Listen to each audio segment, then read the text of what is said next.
sama waaye maa ngi leen di ziar man la Mansour Loum topp leen ma si 11 mondial pour suivre sama analyse équipe nationale Sénégal bi di dem coupe du monde jaajëf.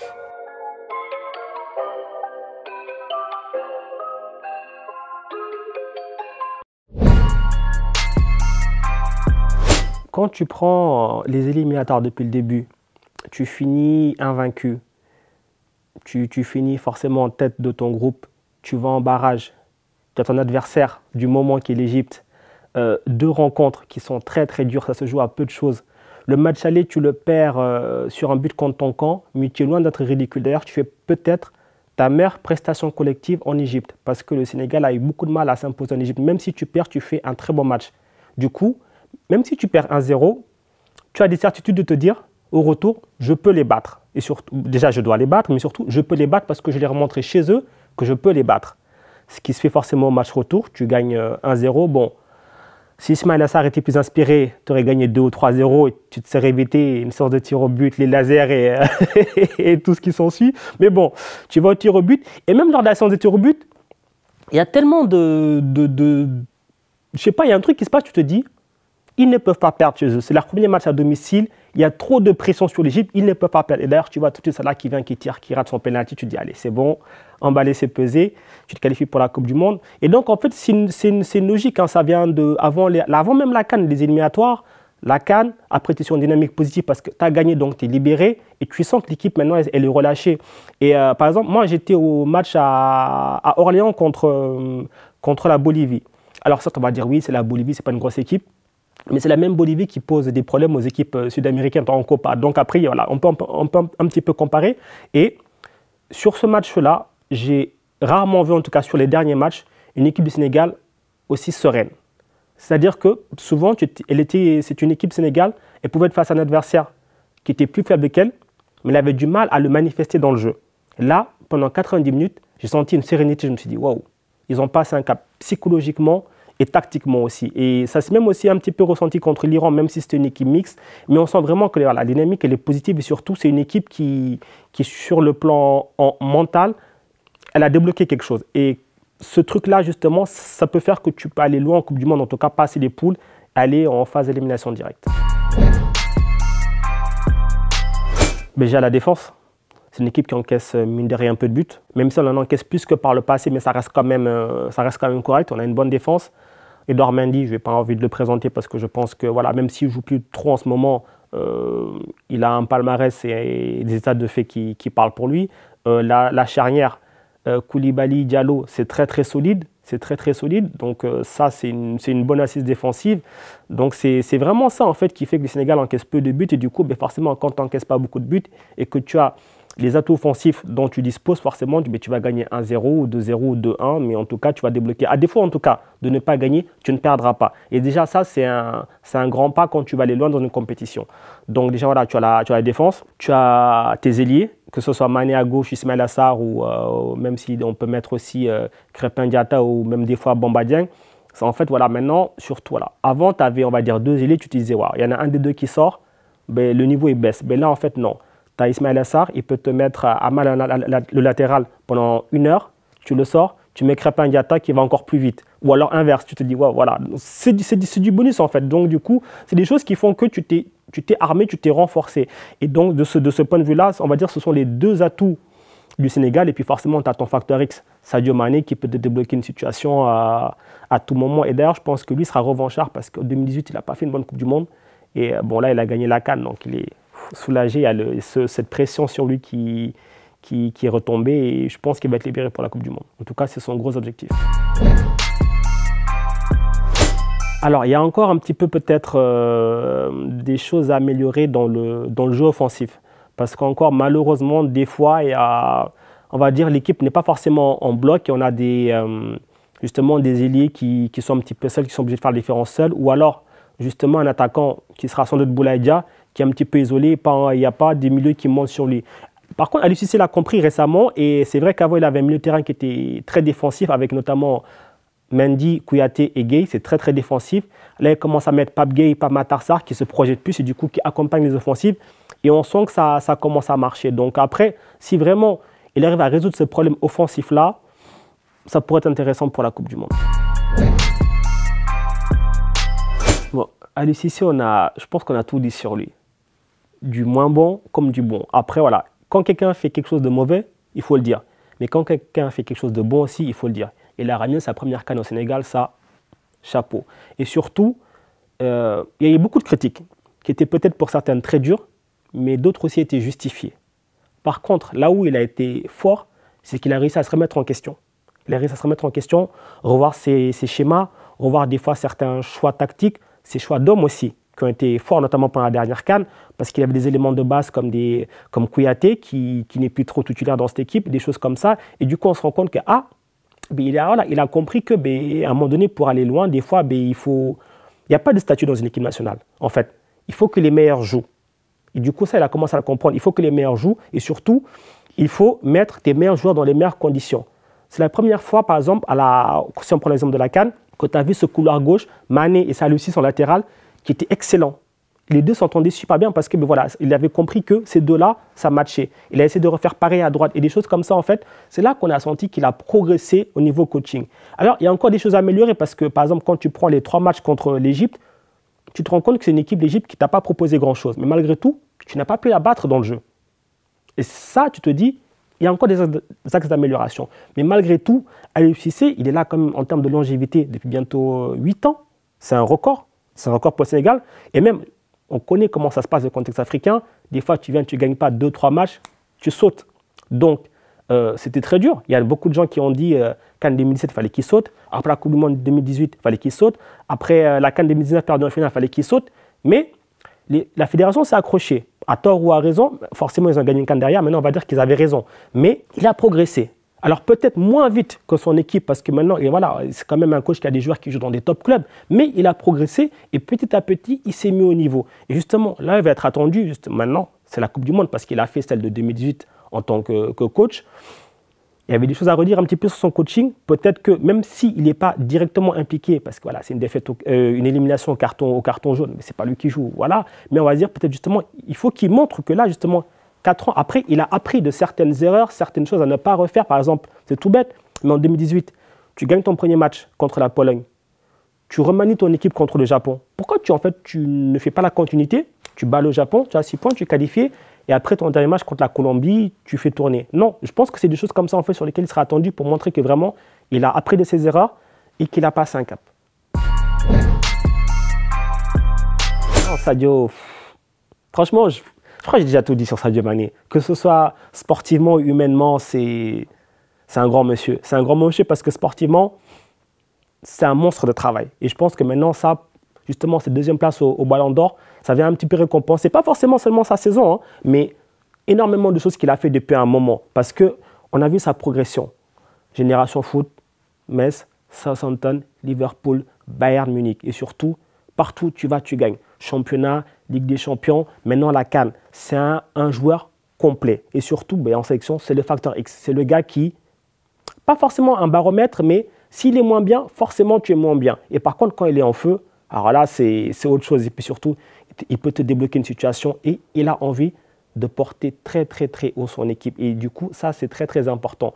Maintenant qu'il est libéré de cette CAN que le Sénégal a enfin gagné, moi, je pense qu'il peut... Maintenant, il va jouer encore plus libéré. Et quand un joueur joue libéré, c'est là qu'il est le plus dangereux. Mais franchement, Sadio, je pourrais rester là des heures et des heures à en parler parce qu'il y a tellement de choses à dire sur lui. Mais voilà, il mérite énormément, tant sportivement que humainement. On ne peut que lui souhaiter le meilleur. Donc une finale déjà, et puis après qu'ils mettent le but victorieux contre le Brésil. Allez.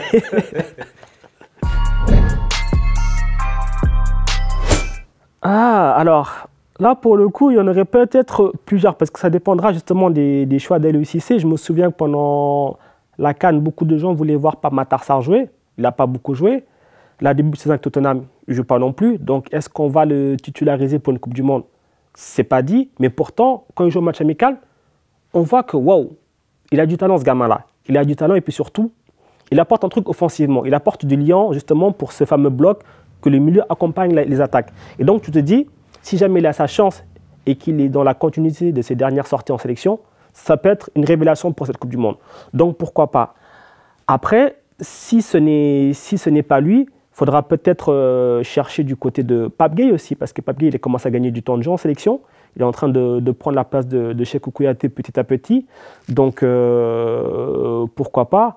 Après, sinon, faudra voir aussi ce que fera Ismaïla Sarr, parce que je pense qu'il sera revanchard. Parce que, bon, la CAN, il l'a joué juste sur la fin. Il n'était pas à 100%. Les éliminatoires, là, en barrage contre l'Égypte, il croque beaucoup. Donc, ça commence à faire parler. En match amical, on a vu contre l'Iran aussi qu'il croque beaucoup. Donc voilà, il accumule une certaine frustration. Et je pense qu'il aura envie justement dans une grosse compétition de montrer qu'il peut se montrer à la hauteur et justement peut-être aussi venir un petit peu plus épauler Sadio Mané et le soulager. 2018, c'est il y a 4 ans, mais moi, j'ai beaucoup plus de souvenirs de 2002 parce que c'est une première. C'est une première, forcément, ça marque. Et puis, tu as le contexte. Tu es le petit poussé. Personne t'attend, match d'ouverture face au champion du monde, avec sa constellation de stars. Et je me souviens d'un truc, c'était au JT de France 2, je crois, et tout. Il y avait eu un sujet et tout, et en gros, ils avaient dénigré l'équipe du Sénégal. Et je crois que ce sujet-là, il avait montré aux joueurs. Et tu sentais qu'il y avait une envie de prouver quelque chose. On n'est pas des nullards, on ne va pas venir se prendre 3-0. Et tu gagnes 1-0, la France, elle touche les poteaux, la transversale, machin, ça ne veut pas rentrer. Toi, tu as un cafouillage. Feu Bouba Diop qui vient, qui met ce but, libération. Moi, je m'en souviens, j'étais à Dakar. Tout le monde est sorti dans la rue. C'était la folie. C'est les meilleurs souvenirs du football. C'est les meilleurs souvenirs du football. Franchement, le Sénégal a gagné une CAN. C'est d'autres émotions. Mais cette victoire-là, c'est même pas forcément parce que tu bats la France. C'est parce que c'est ta première participation en Coupe du Monde. Premier match, première victoire. La folie. La folie, c'est un truc indescriptible. Après, première participation, tu passes les poules. Personne t'attend. En fait, tu as déjà gagné. Tu as déjà gagné. Tu passes les poules. Tu as ce match contre la Suède. C'est un truc, je pense que c'est le match le plus intense que beaucoup de Sénégalais ont vécu parce qu'en plus, c'était à l'époque, donc c'était Corée du Sud et Japon. Donc les matchs étaient très très tôt. Je crois qu'ils devaient être genre à 8 h du matin, un truc comme ça. Tu as les gens qui se réveillent, les parents, les tontons, les tatas et tout.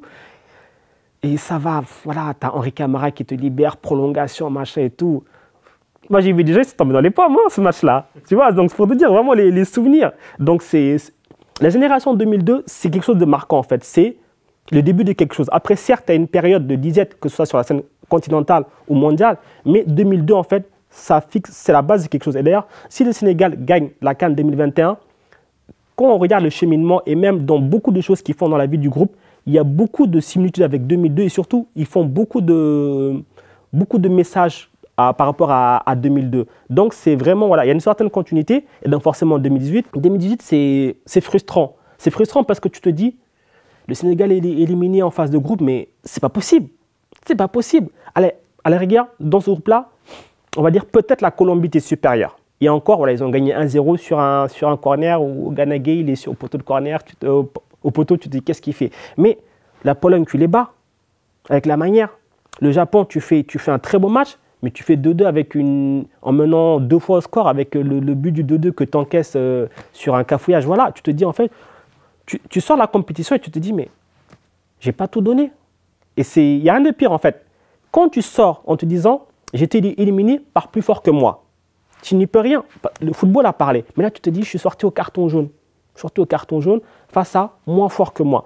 C'est une grosse frustration. Et j'espère que là, ils pourront rectifier le tir. C'est très, très important parce que c'est une équipe, elle n'a jamais été aussi forte. Il n'y a jamais eu autant d'individualité dans une section du Sénégal. Et maintenant, il faut qu'ils le prouvent collectivement. C'est là qu'on va les attendre. On ne va pas se mentir. Ne pas passer cette poule, ce serait un énorme échec. C'est pas faire insulte aux adversaires. Hein.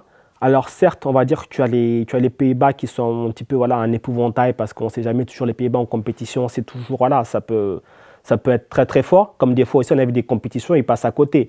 Donc à voir. Les Pays-Bas, pour moi, c'est un match bonus. Même si c'est ton premier match, c'est un match bonus. Là où par contre tu dois faire la différence, c'est face à l'Équateur et au Qatar. Parce que sur le papier, tu es plus fort qu'eux. Et justement, il faut montrer par rapport à 2018 que tu as appris de tes erreurs. C'est-à-dire que sur ces 2 matchs-là, tu dois prendre 6 points. Pays hôte, pas pays hôte. Arbitrage maison par arbitrage maison. Justement, ne te mets pas dans des situations où tu vas être à 0-0, ça va être un peu tendu.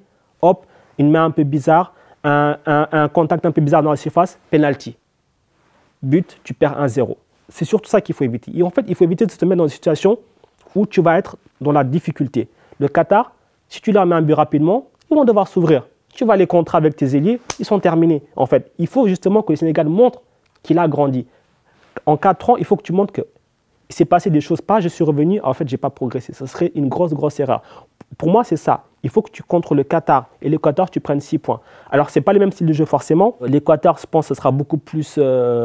ce sera un jeu qui se rapproche beaucoup plus de ce que le Sénégal peut affronter sur le continent. C'est-à-dire des équipes qui vont être justement plus athlétiques et qui vont te proposer un défi, certes tactique, mais aussi un défi physique. Et c'est là qu'il faudra que le Sénégal montre aussi qu'ils répondent présent. Pour moi, ce sont ces 2 matchs-là qui vont être les matchs clés. Après le match contre les Pays-Bas, pour moi, il n'est pas perdu forcément. Parce que, mine de rien, les Pays-Bas, ils ont des joueurs qui jouent dans les top clubs. Ok, mais le Sénégal aussi a des joueurs qui jouent dans des top clubs. Van Dijk il est à Liverpool, Mané est à Liverpool, des choses comme ça. Donc il y a plein de similitudes et tu te dis en fait, alors le Sénégal doit craindre les Pays-Bas, mais les Pays-Bas ont des sérieuses raisons aussi de craindre le Sénégal.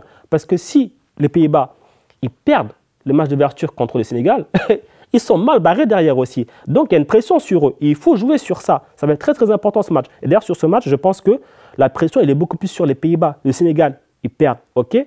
Sur le papier, tu as perdu contre plus fort que toi. Tu as 2 autres matchs pour te refaire. Alors que les Pays-Bas, ils perdent contre le Sénégal. Ils ont déjà grillé un joker. On dit toujours l'appétit vient en mangeant. Avant, on disait du Sénégal, on disait toujours les lions de la Teranga. Les lions de la Teranga, les lions de la Teranga. Teranga, accueil, hospitalité. Donc voilà, tu as ton adversaire, hospitalité, tu perds. Sauf qu'il y a eu un changement mental. Même chez les supporters, tu le sens. Depuis cette victoire à la CAN. Et maintenant, on en veut plus. On en veut plus. Passer les poules, ouais, c'est bien. Mais en fait, c'est pas assez. C'est pas assez parce que ton équipe, elle est forte maintenant. Sénégal, c'est quoi? C'est 18e au classement FIFA, si on prend le classement FIFA. Donc, tu fais partie des top nations mondiales. Tu as des top joueurs. À chaque ligne, tu as des top joueurs. Donc, il faut que tu montres plus. Tu vas faire 8e de finale. C'est bien beau. 8e de finale. Ils l'ont fait en 2002. Hein. Ils n'avaient pas de top joueurs mondiaux. Donc, il faut que tu montres aussi que il faut que tu aies un parcours à la hauteur de ton statut, de ton standing maintenant. Et donc, pour moi, il faut faire aussi bien que 2002, c'est-à-dire quart de finale. Après, forcément, ça dépendra peut-être des tirages et autres. Ça, c'est autre chose quand tu passes en phase d'élimination directe. Mais déjà, il faut que tu passes tes poules. Il faut que tu aies ton 8e de finale, que tu l'assures. Après, tu vas en quart. Une fois que tu es en quart, pour moi, en tout cas, je vais parler pour moi, c'est du bonus. Après, il y en a d'autres qui disent déjà la finale ou rien. Ça, les gars, ça n'engage que vous parce qu'il y a du monde quand même. Après, voilà, maintenant, l'appétit vient en mangeant et puis le football, tout est possible maintenant. Donc, puis ce sera une Coupe du Monde un peu particulière. Vraiment, là, le contexte, les championnats s'arrêtent une semaine avant, la compétition commence très vite, il y a beaucoup de blessés, des états de forme différents. Pourquoi pas une surprise? À voir. Si c'est légal, c'est encore mieux. Jusqu'en quart, au moins. Jusqu'en quart. Et après, ça dépendra des adversaires. Mais par contre, si vraiment ils arrivent à atteindre les quarts, ils seront redoutables. Ils seront redoutables. Cette équipe, une fois qu'elle commence à enchaîner phase d'élimination directe, qu'elle gagne, attention. Il faut plus mettre de limites. Parce que malheureusement, les équipes africaines, on a longtemps dit, ouais, machin, on se compare les unes aux autres. La référence, c'est le Cameroun. Le Cameroun a fait un quart, il faut faire un quart. Faisons mieux qu'un quart. On a des joueurs qui jouent dans des top clubs, qui jouent les top compétitions, qui remportent des titres avec les autres. Il n'y a plus de complexe en fait à avoir. Il faut les regarder droit dans les yeux, toutes ces équipes. Et là, je ne parle même pas que du Sénégal, je parle de toutes les équipes africaines. Il faut les regarder droit dans les yeux. Les gars, tu t'entraînes avec eux tous les jours. Tu joues contre eux tous les week-ends. Pourquoi tu ne peux pas les battre? Il faut le montrer maintenant. C'est le moment de le montrer. Et il faut qu'une équipe africaine passe ce plafond de verre des quarts de finale. C'est que ce soit maintenant ou dans 4 ans ou plus, mais il faut arrêter de dire quart de finale, c'est fini ça. Il faut dire voilà, quart maintenant, il faut que ce soit un minimum. Pas qu'on dise on atteint les quarts. Non, les quarts, c'est un minimum et plus c'est affinité.